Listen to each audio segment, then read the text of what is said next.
একদা ইমরানের স্ত্রী হান্না একটি বৃক্ষতলায় উপবিষ্ট ছিলেন। এমন সময় ওই বৃক্ষের একটি শাখার দিকে তার দৃষ্টি নিপতিত হলো। সেই শাখার দিকে দৃষ্টি দিতেই তিনি দেখতে পেলেন যে একটি পাখির ডিম থেকে একটি বাচ্চা ফুটে বের হলো এবং কিচিরমিচির করে ডাকা শুরু করলো। অমনি পাখিটি তার বাচ্চাকে বুকের তলায় নিয়ে খাবার খাওয়াতে শুরু করলো। এই দৃশ্য অবলোকন করে হান্নার মনেও একটি সন্তানের আকাঙ্ক্ষা প্রবলতর হয়ে উঠল। সঙ্গে সঙ্গে তিনি আল্লাহ রাব্বুল আলামিনের কাছে সন্তান লাভের জন্য দোয়া করলেন। শুধু তাই নয়, বাইতুল মুকাদ্দাস গমন করে তিনি আল্লাহ রাব্বুল আলামিনের নিকট ফরিয়াদ করলেন, হে মাবুদ, আপনি অনুগ্রহপূর্বক আমাকে একটি সন্তান দান করুন।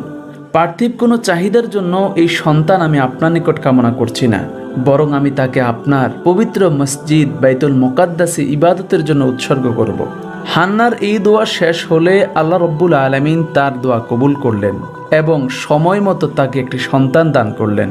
হান্না গর্ভবতী হয়েছেন এই অবস্থার উপলব্ধি করতে পেরে তিনি এক নতুন চিন্তায় নিমজ্জিত হয়ে পড়লেন। তিনি চিন্তা করতে লাগলেন, যদি সন্তানটি ছেলে হয় তবে তো উদ্দেশ্য পূরণ করতেই পারবো, কিন্তু যদি সন্তানটি মেয়ে হয় তাহলে কিভাবে আমি আমার মান্যত পূরণ করব। এই চিন্তায় তিনি অত্যন্ত উদ্বিগ্ন হয়ে পড়লেন। দিন যায় দিন আসে, রাত যায় রাত আসে। এইভাবে 10 মাস অতিবাহিত হওয়ার পর হান্না একটি কন্যা সন্তান প্রসব করলেন। এতে তিনি অত্যন্ত দুঃখিত হলেন এবং ব্যথিত হৃদয়ে আল্লাহ রাব্বুল আলামিনের কাছে ফরিয়াদ করলেন, হে প্রতিপালক, আমি তো মান্যত করেছিলাম আমার একটি সন্তান যদি হয় তাহলে আপনার মসজিদে খেদমতের জন্য উৎসর্গ করব, কিন্তু এখন আমি তো একটি কন্যা সন্তান প্রসব করেছি, তাকে কিভাবে আপনার মসজিদের খেদমতের জন্য উৎসর্গ করব। হান্না এই চিন্তাগুলো করার পর আল্লাহ পাক রব্বুল আলামিন তাকে সান্ত্বনা দেওয়ার জন্য ইলহাম করলেন, হে হান্না, তুমি দুঃখিত হইও না, আমি তোমাকে যে কন্যা সন্তান দান করেছি কোনো পুরুষ তার সমতুল্য হতে পারে না। আল্লাহ রাব্বুল আলামিন তাকে আরও জানিয়ে দিলেন, আন্তরিক সৎ উদ্দেশ্যই আমার কাছে গ্রহণীয়, ছেলে বা মেয়ে এটা কোনো দেখার বিষয় নয়। মহান আল্লাহ তাআলার পক্ষ থেকে হান্না এই কথাগুলো জানার পর তার হৃদয় পরম শান্ত হয়ে উঠল। সে আল্লাহ রাব্বুল আলামিনের কাছে শুকরিয়া করল এবং বলে উঠল, হে আল্লাহ, আমি আমার কন্যা সন্তানের নাম রাখলাম মরিয়ম। এবং তিনি ফরিয়াদ করলেন, রব্বুল আলামিন, আমি তাকে এবং তার ভবিষ্যৎ সন্তানদেরকে বিতাড়িত শয়তানের ফিতনা থেকে রক্ষার জন্য আপনার কাছে প্রার্থনা জানাচ্ছি। অতঃপর আল্লাহ তাআলা ইলহামের মাধ্যমে তাকে জানিয়ে দিলেন, আমি তোমার প্রার্থনা কবুল করলাম এবং তোমার সন্তান ও তার ভবিষ্যৎ প্রজন্মকে বিতাড়িত শয়তানের ফিতনা থেকে আমি রক্ষা করব, এই ওয়াদা আমি তোমাকে দিলাম। প্রিয় দর্শক, হান্নার স্বামী ইমরান ছিল বাইতুল মুকাদ্দাসের ইমাম। যখন হযরত মরিয়ম আলাইহিস সালাম জন্মগ্রহণ করেন তখন তার পিতা ইমরান ইন্তেকাল করেছিলেন। সে সময় বাইতুল মুকাদ্দাসের তত্ত্বাবধায়ক পদে হযরত জাকারিয়া আলাইহিস সালাম শুধু একাই নিযুক্ত ছিলেন না, বরং ওই পদে আরও কতিপয় লোক মোতায়েন করা ছিলেন। আর হযরত জাকারিয়া আলাইহিস সালাম ছিলেন তাদের মাঝে অন্যতম একজন। সুতরাং হযরত মরিয়ম আলাইহিস সালামের জন্মের পরে তার মা হান্না যথাসময়ে তাকে মানত পূরণের জন্য বাইতুল মুকাদ্দাসে নিয়ে গেলেন। হযরত মরিয়ম আলাইহিস সালামের পিতা যেহেতু বাইতুল মুকাদ্দাসের প্রাক্তন ইমাম ছিলেন, তাই মরিয়ম আলাইহিস সালামের প্রতি সকলেরই একটি মায়া কাজ করছিল এবং তার তত্ত্বাবধানের দায়িত্ব প্রাপ্তির আকাঙ্ক্ষা সকলের মধ্যেই কাজ করছিল। তাদের প্রত্যেকেই এই বাসনা পোষণ করছিল যে মরিয়মের দায়িত্ব গ্রহণ করার সৌভাগ্য আমি অর্জন করব। সকলের মনেই যখন মরিয়ম আলাইহিস সালামকে লালন পালনের আকাঙ্ক্ষা ছিল, তখন কে মরিয়ম আলাইহিস সালামকে লালন পালন করবে তা নিয়ে তাদের মাঝে বাকবিতণ্ডা ও তর্ক বিতর্ক শুরু হয়ে গেল। হযরত জাকারিয়া আলাইহিস সালাম যেহেতু মরিয়ম আলাইহিস সালামের খালু ছিলেন, তিনি বলে উঠলেন, মরিয়মের প্রতি আমার অধিকার সবচেয়ে বেশি, কারণ তার খালা আমার স্ত্রী, আর খালা যেহেতু মায়ের সমতুল্য, অতএব মরিয়মকে আমি লালন পালন করব। তিনি এই বলে যুক্তি পেশ করলেন, কিন্তু অন্য সকল লোক তার এই যুক্তি মানল না। তারা বলল, আমরা আপনার এই যুক্তি মানতে পারি না। অবশেষে হযরত জাকারিয়া আলাইহিস সালাম একটি প্রস্তাব উত্থাপন করলেন। তিনি বললেন, তোমরা যখন মরিয়মকে আমার দায়িত্বে সমর্পণ করতে সম্মত হচ্ছ না, তবে আসো আমরা আমাদের ভাগ্য পরীক্ষা করি। তার প্রস্তাবে সকলেই রাজি হয়ে গেলেন। তিনি সিদ্ধান্ত দিলেন, আমরা যে লোহার কলমগুলো দ্বারা তাওরাত কিতাব লিপিবদ্ধ করি, আমাদের সেই কলমগুলো আমরা নদীর পানিতে নিক্ষেপ করব নিক্ষেপ করার পর আমাদের মধ্য থেকে যার কলমটি নদীর পানির উপরে স্থির থাকবে এবং ভেসে থাকবে, সেই মরিয়মের দায়িত্ব পালন গ্রহণ করবে। হযরত জাকারিয়া আলাইহিস সালামের এই সিদ্ধান্ত সকলেই মেনে নিল। অতঃপর সকলেই তাদের লোহার কলমগুলো নিয়ে নদীর পাড়ে সকলে উপস্থিত হলো। নদীর পাড়ে উপস্থিত হওয়ার পর সকলেই তাদের কলমগুলো নদীতে নিক্ষেপ করলো। এরপর দেখা গেল সকলের কলমগুলোই নদীতে পড়ার পর আস্তে আস্তে করে সকলের কলমগুলো ডুবে গেল, কিন্তু হযরত জাকারিয়া আলাইহিস সালাতু ওয়াস সালামের কলমটা নিক্ষেপ করার পর থেকেই এক স্থানে স্থির থাকলো এবং তা ভেসে রইল। এরপর সর্বসম্মতিক্রমে এই সিদ্ধান্ত গৃহীত হলো, হযরত মরিয়মের তত্ত্বাবধান ও লালন পালনের দায়িত্ব হযরত জাকারিয়া আলাইহিস সালামের কাছেই থাকবে। হযরত জাকারিয়া আলাইহিস সালাম মরিয়ম আলাইহিস সালামের লালন পালনের দায়িত্ব পাওয়ার পর একজন ধাত্রী রেখে মরিয়ম আলাইহিস সালামের দুধ পানের ব্যবস্থা করে দিলেন। এরপর মরিয়ম আলাইহিস সালাম যখন একটু বড় হয়ে উঠলেন, তখন মসজিদ সংলগ্ন একটি উত্তম ও নিরাপদ কক্ষে তার থাকার ব্যবস্থা করে দিলেন। হযরত মরিয়ম আলাইহিস সালাম ওই কক্ষেই থাকতেন। যখন জাকারিয়া আলাইহিস সালাম কোনো কাজের জন্য বাইরে যেতেন, তখন তিনি মরিয়ম আলাইহিস সালামকে কক্ষের ভিতরে রেখে তালাবদ্ধ করে তিনি বের হয়ে যেতেন এবং সারাদিন কাজ শেষ করে বাহির থেকে যখন তিনি আসতেন, নিজেই সেই হাতে দরজা খুলতেন এবং মরিয়ম আলাইহিস সালামের খোঁজ খবর জিজ্ঞেস করতেন। অন্য কারো ওই কক্ষে প্রবেশ করার কোনো অধিকার কিংবা কোনো সুযোগ ছিল না। হযরত মরিয়ম আলাইহিস সালাম উক্ত কক্ষের অভ্যন্তরে থেকে আল্লাহ রাব্বুল আলামিনের একান্তভাবে ইবাদত বন্দেগীতে মগ্ন হয়ে যেতেন এবং চোখের পানি ছেড়ে কায়মন বাক্যে আল্লাহ রাব্বুল আলামিনের কাছে বিভিন্ন দোয়া করতে থাকতেন। আর মাঝে মধ্যে মসজিদের খেদমতের জন্য তিনি মসজিদ ঝাড়ু দিতেন, কখনো কখনো মসজিদের বিছানাপত্রগুলো গুছিয়ে দিতেন এবং সময় মতো প্রতিদিন মসজিদের বাতিগুলো জ্বালিয়ে দিতেন। একদা হযরত জাকারিয়া আলাইহিস সালাম মরিয়ম আলাইহিস সালামের কক্ষের দরজা খুলে ভিতরে প্রবেশ করলেন। কক্ষের দরজা খুলতেই তিনি দেখতে পেলেন মরিয়ম আলাইহিস সালামের কক্ষের ভিতর অমৌসুমী অনেক ফলমূল রাখা আছে।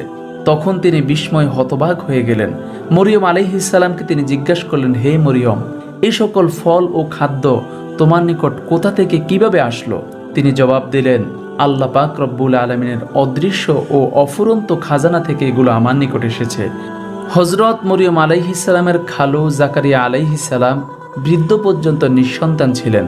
তিনি নিজে বৃদ্ধ হয়ে গিয়েছিলেন এবং তার স্ত্রীও বার্ধক্যে উপনীত হয়েছিল। জাকারিয়া আলাইহিস সালাম যখন দেখলেন মরিয়ম আলাইহিস সালামের কক্ষে অমৌসুমী ফল রাখা আছে, তখন তিনি চিন্তা করলেন, যে আল্লাহ মরিয়মের কক্ষে অমৌসুমী ফল রেখে দিতে পারেন, সে আল্লাহ অবশ্যই আমাদেরকেও আমাদের এই বার্ধক্যে সন্তান দিতে পারবেন। অতঃপর তিনি আল্লাহ রাব্বুল আলামিনের দরবারে প্রার্থনা করলেন, হে মালিক, তুমি যদি মরিয়মকে অমৌসুমী ফল খাওয়াতে পারো, তবে কেন আমাকে বার্ধক্য বয়সে সন্তান দান করতে পারবে না?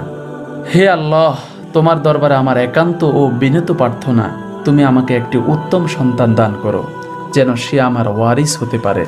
জাকারিয়া আলাইহিস সালামের দোয়া আল্লাহ রাব্বুল আলামিন কবুল করে জাকারিয়া আলাইহিস সালামের কাছে ওহী প্রত্যাদেশ করলেন এবং জানিয়ে দিলেন, হে জাকারিয়া, তোমার দোয়া আমি কবুল করলাম। এরপর আল্লাহ পাক রব্বুল আলামিন হযরত জাকারিয়া আলাইহিস সালামকে এক পুত্র সন্তানের সুসংবাদ দান করলেন এবং এমন এক পুত্র সন্তানের সুসংবাদ দিয়েছেন যে পুত্র সন্তানের বৈশিষ্ট্যগুলো আল্লাহ পাক রব্বুল আলামিন কোরআনুল কারীমে উল্লেখ করেছেন। তিনি বলেন, হে জাকারিয়া, আমি তোমাকে ইয়াহিয়া নামে একটি পুত্র সন্তান দান করব, যেই সন্তান ঈসা আলাইহিস সালামের নবুয়তের সাহায্য প্রদানকারী ও নেতৃত্বের অধিকারী হবে এবং পাশাপাশি সমস্ত প্রকার কাম বাসনা থেকে সে মুক্ত হবে এবং একজন নবী ও সৎকর্মশীলদের অন্তর্ভুক্ত হবে। জাকারিয়া আলাইহিস সালাম আল্লাহ রাব্বুল আলামিনের পক্ষ থেকে এই ওহীগুলো শুনে অত্যন্ত আনন্দিত হয়ে গেলেন। এরপর একদিন হযরত মরিয়ম আলাইহিস সালাম বাসগৃহের পূর্ব দিকে এক স্থানে গোসল করতে গেলেন এবং সেখানে তিনি একটা পর্দা টেনে দিলেন যাতে পর্দার আড়ালে থেকে তিনি গোসল করতে পারেন। আল্লাহ রাব্বুল আলামিন বলেন, অতঃপর ওই অবস্থায় আমি মরিয়মের নিকট আমার রূহ অর্থাৎ জিবরাইল আলাইহিস সালামকে প্রেরণ করলাম, আর সে তার সম্মুখে একজন মানুষের রূপে আত্মপ্রকাশ করল। হজরত জিব্রাইল আলাইহিসসালাম রূপে ও সৌন্দর্যে একজন পূর্ণ মানবাকৃতির রূপ ধারণ করে মরিয়ম আলাইহিসসালামের নিকট গিয়ে আত্মপ্রকাশ করেছিলেন। জিব্রাইল আলাইহিসসালামকে দেখে মরিয়ম আলাইহিসসালাম অত্যন্ত ভীত সন্ত্রস্ত হয়ে বললেন, আমি তোমার থেকে দয়াময় আল্লাহ রব্বুল আলমিনের কাছে আশ্রয় প্রার্থনা করছি। তুমি যদি আল্লাহ তাআলাকে বিন্দুমাত্র ভয় করে থাকো তবে এখান থেকে দূরে সরে যাও এবং আমার ইজ্জতের প্রতি কোনরূপ কলঙ্ক লেপন করার চেষ্টা করিও না। হজরত মরিয়ম আলাইহিসসালাম জিব্রাইল আলাইহিসসালামকে দেখে এইভাবে ভয় পাওয়ার কারণ হলো ওই সময় কাফুর নামক এক ভীষণ দুশ্চরিত্রের যুবক ছিল। সে পাড়ায় পাড়ায় ঘুরে সুযোগ মতো নারীদের ইজ্জত নষ্ট করত। হজরত মরিয়ম আলাইহিসসালাম কোনোদিন সেই লোকটিকে দেখেননি, কিন্তু তার নাম ও কুকর্মের কথা শুনেছিলেন। হজরত মরিয়ম আলাইহিসসালাম জিব্রাইল আলাইহিসসালামকে দেখে প্রথমত সেই যুবক মনে করেছিলেন, তাই তিনি অত্যন্ত ভীত সন্ত্রস্ত হয়ে পড়েছিলেন। হজরত মরিয়ম আলাইহিসসালামের কথার জবাবে ফেরেশতা জিব্রাইল আলাইহিসসালাম বললেন, আমি কোনো মানুষ নই, তুমি আমাকে ভয় পেও না, বরং আমি তোমার প্রভুর পক্ষ থেকে প্রেরিত একজন ফেরেশতা। আমি তোমার প্রভুর নির্দেশে তোমাকে একটি পুত্র সন্তান দান করার জন্য এখানে এসেছি। হজরত মরিয়ম আলাইহিসসালাম ফেরেশতার কথা শুনে আশ্চর্যান্বিত হয়ে বললেন, হে আগন্তুক, তুমি এসব কি বলছো? আমার সন্তান হবে কিভাবে? আজ পর্যন্ত আমাকে তো কোনো পুরুষ স্পর্শ পর্যন্ত করেনি, আর আমি তো কোনো চরিত্রহীনা নারীও নয়, তাহলে কিভাবে আমার সন্তান জন্মগ্রহণ করবে? হজরত জিব্রাইল আলাইহিস সালাম বললেন, হে মরিয়ম, এটা তোমার প্রতিপালকের এক মহা অনুগ্রহ ও তার একটি কুদরতের কারিশমা। কোনো পুরুষের সহবাস ছাড়াই তোমার সন্তান হবে, আর এটা আমার কথা নয়, বরং এটা তোমার প্রতিপালকের নির্দেশ। বস্তুত আল্লাহ রব্বুল আলামিনের পক্ষে এই কাজ অতি সহজ। কোনো উপকরণ ব্যতীতই এভাবে সন্তান সৃষ্টি করার কারণ এই যে উক্ত সন্তান লোকদের জন্য আল্লাহ তাআলার অসীম ক্ষমতার একটি নিদর্শন হবে এবং তোমার সন্তানের মাধ্যমে আল্লাহ পাক রব্বুল আলামিন মানুষকে হেদায়েতের পথ দেখাবেন। পিতা ব্যতীত এই সন্তানের জন্মগ্রহণ করা আল্লাহর পক্ষ থেকে এক সুমীমাংসিত বিষয়, বিদয় এটা অবশ্যই হয়ে যাবে। হজরত মরিয়ম আলাইহিসসালাম ও জিব্রাইল আলাইহিসসালামের মধ্যে উক্ত কথোপকথনের পরে জিব্রাইল আলাইহিসসালাম মরিয়ম আলাইহিসসালামের বক্ষে কিংবা তার জামার আস্তিনের ফাঁকে একটি ফু দিলেন, যার মাধ্যমে তিনি গর্ভধারণ করলেন। হজরত মরিয়ম আলাইহিসসালামের গর্ভ সঞ্চার হয়ে যখন তার সামান্য লক্ষণ বাহ্যিকভাবে প্রকাশ পেতে শুরু করলো, তখন দুই একটি লোকের দৃষ্টি সেদিকে আকৃষ্ট হলো। ফলে খুব অল্প সংখ্যক হলেও অন্য কিছু লোক সেই খবর জানতে পারল। হজরত মরিয়মের খালার ইউসুফ নামে এক পুত্র ছিল। সে খালাতো বোন হিসেবে মাঝে মধ্যে মরিয়ম আলাইহিসসালামের কাছে আসা যাওয়া করত, কিন্তু কখনো সে তার সাথে সরাসরি দেখা সাক্ষাৎ করেনি কিংবা সরাসরি তার সাথে কথা বলেনি, বরং পর্দার আড়ালে থেকে তার খোঁজ খবর নিত, তার সুবিধা অসুবিধাগুলো জেনে বিদায় হয়ে যেত। মরিয়মের অন্তঃসত্ত্বার হবার ঘটনাটি যখন তার কানে পৌঁছালো, তখন সে অত্যন্ত চিন্তিত ও উদ্বিগ্ন হয়ে পড়ল।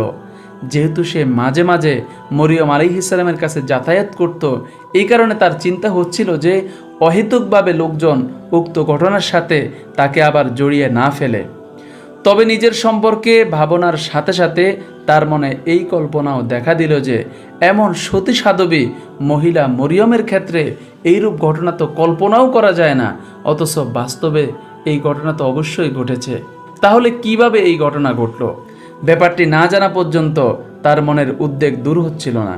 তাই শেষ পর্যন্ত একদিন সে হজরত মরিয়ম আলাইহিসসালামের নিকটে গিয়ে উপস্থিত হলো এবং হজরত মরিয়মকে বলল, কি হে মরিয়ম, দীর্ঘদিন পর্যন্ত নিজের সতীত্ব বজায় রেখে শেষ পর্যন্ত এটা তুমি কি করলে? ইউসুফের কথা শুনে হজরত মরিয়ম আলাইহিসসালাম বললেন, ভাই ইউসুফ, আমি আর কি বলবো, তোমার যা ইচ্ছা তুমি তা বলতে পারো। ইউসুফ বলল, মরিয়ম, আমি তোমাকে একটা কথা বলছি, চাষি জমি চাষাবাদ ও বীজ বপন করলেই কেবল গাছ জন্মায়, কিন্তু বিনা চাষাবাদ ও বিনা বীজে কোনোদিন গাছ জন্মায় না। এমন কোনো নজির এই পৃথিবীতে নেই বিনা চাষাবাদে কোনো জায়গায় গাছ ফলিত হয়েছে। হজরত মরিয়ম আলাইহিসসালাম জবাব দিলেন, আল্লাহ তাআলা সর্বপ্রথম যে গাছ পয়দা করেছিলেন তাতে তো কোনো বীজের দরকার হয়নি, শুধুমাত্র আল্লাহর কুদরতেই সেই গাছ জন্মেছিল। ইউসুফ মরিয়ম আলাইহিসসালামের এই যুক্তি শুনে তার কথার উত্তর না দিয়ে তার মনের মধ্যে যে কথাটি উকিঝুঁকি মারছিল, এবার ঠিক সেই কথাটি তিনি বলা শুরু করলেন। তিনি বললেন, মরিয়ম, পিতামাতা ব্যতীত কোনো নারীর গর্ভ হতে সন্তান গ্রহণ করেছে, এরূপ কথা তুমি কোনোদিন শুনেছ? হজরত মরিয়ম আলাইহিস সালাম ইউসুফের প্রশ্নের জবাবে বললেন, তুমি পিতা ব্যতীত কোনো সন্তান জন্ম হওয়ার কথা শোনোনি ঠিক আছে, কিন্তু পিতামাতা দুজন ব্যতীতই যে সন্তান হতে পারে তা কি তুমি শুনেছ? হজরত আদম ও হাওয়ার কথা তোমার কি মনে আছে? তাদের কি কোনো পিতামাতা ছিল? অথচ তারা দুজনেই পিতামাতা ব্যতীতই সৃষ্টি হয়েছিলেন। এটা আল্লাহ তাআলার মহান কুদরতের এক জ্বলন্ত নিদর্শন। তিনি যা ইচ্ছা তাই করতে পারেন। হজরত মরিয়ম আলাইহিস সালামের মুখে এই সকল অমূল্য বাক্য শুনে ইউসুফ একেবারে নির্বাক হয়ে গেল। সে তার কথার কোনো প্রত্যুত্তর না করতে পেরে তখন সে হজরত মরিয়ম আলাইহিস সালামের প্রতি যে সন্দেহ পোষণ করছিল তা হতে সে তওবা করল। আল্লাহ রব্বুল আলামিনের নিকট সে ক্ষমা ভিক্ষা করল। অতঃপর সে হজরত মরিয়মের কাছে স্বীয় অজ্ঞতা ও ত্রুটি স্বীকার করে বলল, হে মরিয়ম, তোমার প্রতি আমার যে পূর্ণ আস্থা ও বিশ্বাস রয়েছে তা বজায় রেখে এবার আমি আমার মনের স্বস্তি ও প্রমোদ লাভের জন্য তোমার নিকট অনুরোধ করছি, কী রূপে এই ঘটনা সংঘটিত হলো তা আমাকে একটু বুঝিয়ে বলো, যাতে প্রকৃত ঘটনা শুনে আমি আমার অন্তরে প্রশান্তি লাভ করতে পারি। হজরত মরিয়ম আলাইহিস সালাম তখন ইউসুফকে সবিস্তারে সমস্ত ঘটনা খুলে বলা শুরু করলো। হজরত মরিয়ম আলাইহিস সালামের জবান থেকে কথাগুলো শুনে ইউসুফ তার মনে প্রশান্তি লাভ করল এবং মরিয়ম আলাইহিস সালামের প্রতি পরিপূর্ণ বিশ্বাস ও আস্থা স্থাপন করল। ক্রমে ক্রমে যখন হজরত মরিয়ম আলাইহিস সালামের প্রসবের সময় ঘনিয়ে আসলো, তখন তিনি প্রসব বেদনা নিয়ে ঘর থেকে বের হলেন এবং ঘর থেকে বের হয়ে লোকালয় থেকে দূরে নির্জন মরুভূমির একটি খেজুর গাছের নিচে গিয়ে বসলেন। ওই সময় তিনি বেদনায় একেবারে কাতর হয়ে পড়ছিলেন। তার এমন কঠিন সংকটকালে তার সাথে কোনো সাথী ও সঙ্গিনীও ছিল না। এরূপ সময়ে মনে কিছুটা শান্তি ও প্রশান্তি লাভের জন্য যে ধরনের উপকরণ থাকার প্রয়োজন ছিল তাও তার কাছে ছিল না। আর ওদিকে সন্তান লাভের কারণে যে দুশ্চিন্তা ও অপমান তার জন্য অপেক্ষা করছে, ওই সকল কথা ভেবে হজরত মরিয়ম আলাইহিস সালাম একেবারে ভেঙে পড়লেন। তিনি বলা শুরু করলেন, হায় খোদা, আমি যদি এই অবস্থার পূর্বে প্রাণত্যাগ করতাম অথবা মানুষের স্মৃতি থেকে একবারে মুছে যেতাম তাহলে এটা আমার জন্য কতই না ভালো হতো। মরিয়ম আলাইহিস সালাম যখন এসব চিন্তা করে একেবারে ভেঙে পড়ছিলেন, ঠিক তখনই আল্লাহ রব্বুল আলামিন হজরত জিবরাইল আলাইহিস সালামকে তার নিকট পাঠিয়ে দিলেন। হজরত জিবরাইল আলাইহিস সালাম মরিয়ম আলাইহিস সালামের কাছে এসে তাকে সালাম করলেন। অতঃপর বললেন, হে মরিয়ম, তুমি কোনরূপ চিন্তা করিও না, আল্লাহ রব্বুল আলামিন তোমার সাথে রয়েছেন, সকল বিপদ থেকে তিনি তোমাকে উদ্ধার করবেন। জিবরাইল আলাইহিস সালামের আওয়াজ শুনে মরিয়ম আলাইহিস সালাম মনে শান্তি পেলেন, কেননা তিনি তাকে চিনতে পেরেছেন। আগেও যেহেতু হজরত মরিয়ম আলাইহিস সালাম এই জিবরাইলকে সচক্ষে দেখেছিলেন। হজরত মরিয়ম আলাইহিস সালাম জিবরাইল আলাইহিস সালামের মাধ্যমে আল্লাহ পাক রব্বুল আলামিনের পক্ষ থেকে সান্ত্বনা পেয়ে তিনি স্থির হলেন এবং মনে শান্তি অনুভব করলেন। ফেরেশতা জিবরাইল আলাইহিস সালাম বললেন, হে মরিয়ম, তুমি তোমার নিঃসঙ্গতা ও দুর্নামের ভয়ে চিন্তিত হইও না। তোমার অবস্থার দিকে লক্ষ্য রেখে দয়াময় আল্লাহ রব্বুল আলামিন তোমার নিম্নদিকে একটি ঝর্ণার সৃষ্টি করে দিয়েছেন, যা দেখে ও যার পানি পান করে তোমার মন প্রফুল্ল হবে। ওই ঝর্ণার পানি হজরত মরিয়ম আলাইহিস সালামের তৎকালীন অবস্থার প্রেক্ষিতে খুবই অনুকূল ও প্রয়োজনীয় ছিল। অতঃপর হজরত মরিয়ম আলাইহিস সালাম যেই খেজুর বৃক্ষের নিচে বসা ছিলেন, ওই খেজুর বৃক্ষের নিচে হজরত ঈসা আলাইহিস সালামকে প্রসব করলেন। ঈসা আলাইহিস সালামকে প্রসব করার পর ফেরেশতা জিবরাইল আলাইহিস সালাম আড়ালে অবস্থান করেই তাকে উপদেশ দিতে লাগলেন। বললেন, হে মরিয়ম, তোমার মাথার উপরে যে খেজুর গাছ রয়েছে, তুমি ওই খেজুর গাছকে হাত ছানিয়ে দিয়ে ডাকো। মরিয়ম আলাইহিস সালাম ওই খেজুর গাছকে ডাক দেওয়ার সাথে সাথে খেজুর গাছ তার ঢালগুলো মরিয়ম আলাইহিস সালামের মাথার উপর তুলে ধরল। মরিয়ম আলাইহিস সালাম ওই ঢাল ধরে নাড়া দেওয়ার সাথে সাথে আল্লাহ রব্বুল আলামিন তরতাজা খেজুর তার জন্য ব্যবস্থা করে দিলেন। মরিয়ম আলাইহিস সালাম তখন সেই খেজুরগুলো খেয়ে অনেক তৃপ্তি অনুভব করলেন। এরপর হজরত জিবরাইল আলাইহিস সালাম মরিয়ম আলাইহিস সালামকে লক্ষ্য করে বললেন, হে মরিয়ম, যখন সন্তান প্রসবের খবর শুনে লোকজন তোমার নিকট আসবে এবং তোমাকে এই বিষয়ে প্রশ্ন করবে, তখন তুমি ইশারায় বলে দিও, আমি দয়াময় প্রভুর উদ্দেশ্যে এখন রোজা রেখেছি, আমার কথা বলা সম্পূর্ণ নিষেধ। আর লোকজন যখন তোমাকে বারবার প্রশ্ন করে বিরক্ত করে তুলবে, তখন তুমি তোমার এই সন্তানের দিকে ইশারা করে বলে দিও, তোমাদের যা জিজ্ঞাসা করা দরকার এই বাচ্চাকে জিজ্ঞাসা করো, সে তোমাদের সকল প্রশ্নের জবাব দিয়ে দিবে। এবং এটাও বললেন, আর তুমি নিশ্চিন্ত থাকিও, আল্লাহ পাক রব্বুল আলামিন সকল বিপদে তোমার পাশে থাকবেন। কেননা তোমার এই সন্তান অত্যন্ত সৌভাগ্যবান। শৈশবেই আল্লাহ পাক রব্বুল আলামিন তাকে কথা বলার শক্তি দান করবেন, আর অবশ্যই ভবিষ্যতে সে একজন নবী হিসেবে পরিগণিত হবেন। হজরত মরিয়ম আলাইহিস সালাম জিবরাইল আলাইহিস সালামের কথাগুলো শুনে পরম আনন্দিত হলেন এবং তার হৃদয় পরম শান্তি অনুভব করল।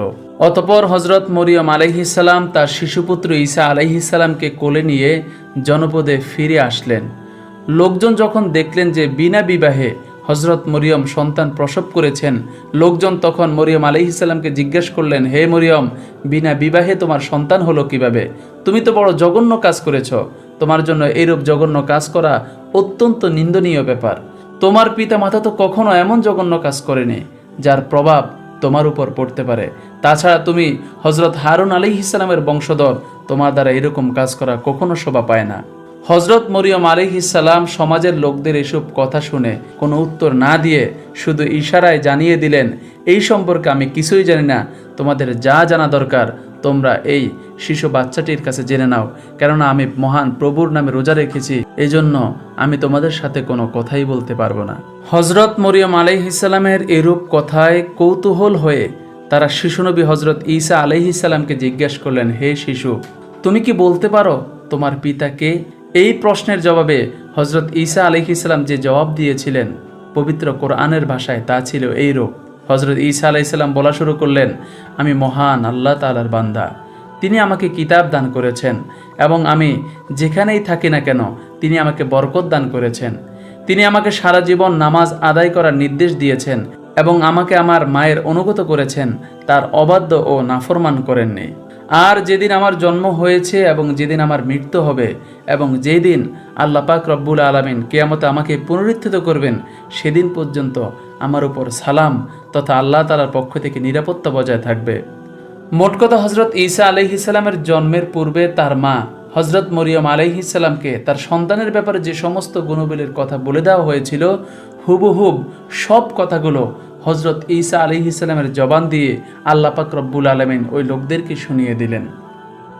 হজরত ঈসা আলাইহিস সালামের জবান থেকে এই সকল কথা শুনে তারা সবাই অবাক হয়ে গেল এবং তারা বুঝতে পারল যে হজরত মরিয়ম আলাইহিস সালাম কোনো অন্যায় কাজ করেননি। তার ব্যাপারে যে সমস্ত অপবাদ দেওয়া হয়েছে তা সব মিথ্যা এবং সবই বানোয়াট। এটা নিশ্চয় মহান আল্লাহ পাক রব্বুল আলামিনের কুদরতের এক মহান কারিশমা। আর এই শিশু ভবিষ্যতে অবশ্যই আল্লাহ পাক রব্বুল আলামিনের পক্ষ থেকে নবী হিসাবে আত্মপ্রকাশ করবেন। অতঃপর লোকজন হজরত মরিয়ম আলাইহিস সালামের কাছে ক্ষমা চেয়ে সেই জায়গা থেকে সরে পড়ল, সকলে নিজ নিজ গন্তব্যে চলে গেল। এরপর হজরত ঈসা আলাইহিস সালাম এবং তার মা জননী হজরত মরিয়ম আলাইহিস সালাম একটি মরুভূমি অঞ্চলে বসবাস করতে লাগলেন। সেখানে লোকজন একেবারেই কম ছিল। জনমানবহীন ওই মরুপ্রান্তরে হজরত ঈসা আলাইহিস সালাম এবং তার মা হজরত মরিয়ম আলাইহিস সালাম একগ্রচিত্তে মহান আল্লাহ রাব্বুল আলামিনের ইবাদত করে সময় কাটাতে লাগলেন।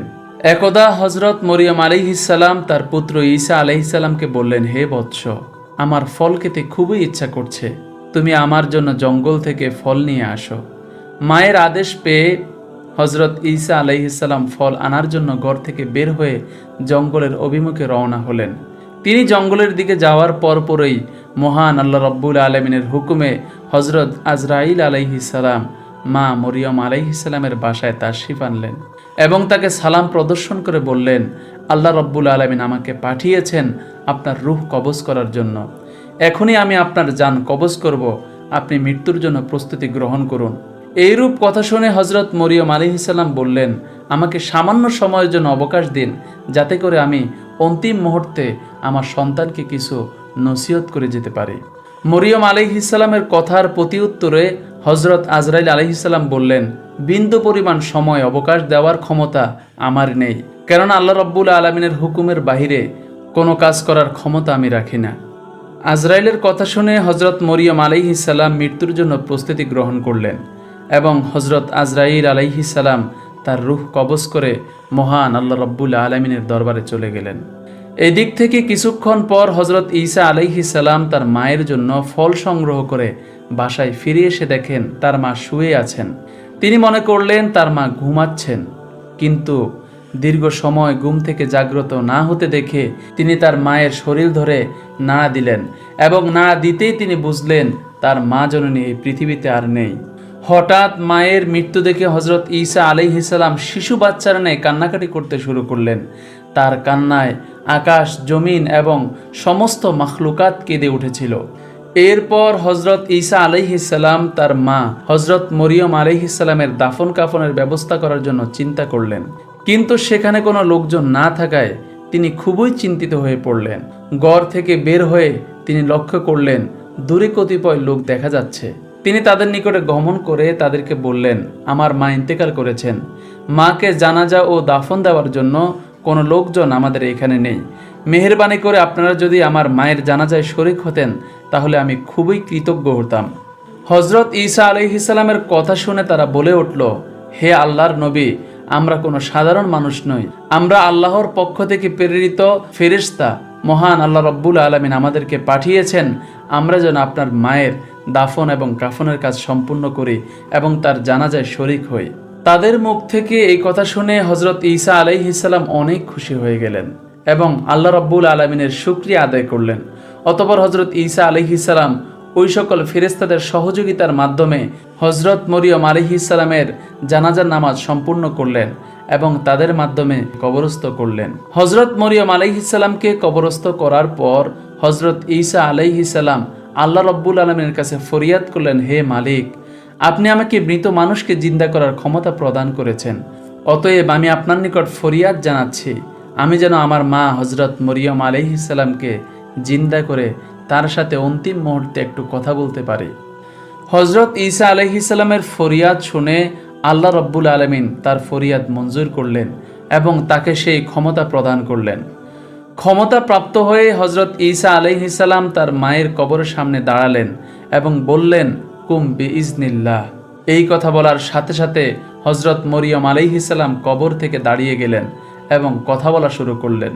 হজরত ঈসা আলাইহিস সালাম অশ্রুসিক্ত নয়নে তার মা জননীকে জিজ্ঞেস করলেন, হে মা, আপনি আমাকে একাকী রেখে চির এতিম বানিয়ে বিদায় নিয়েছেন, শেষ বিদায়ের প্রাককালে আপনি আমাকে কিছু নসিহত করুন।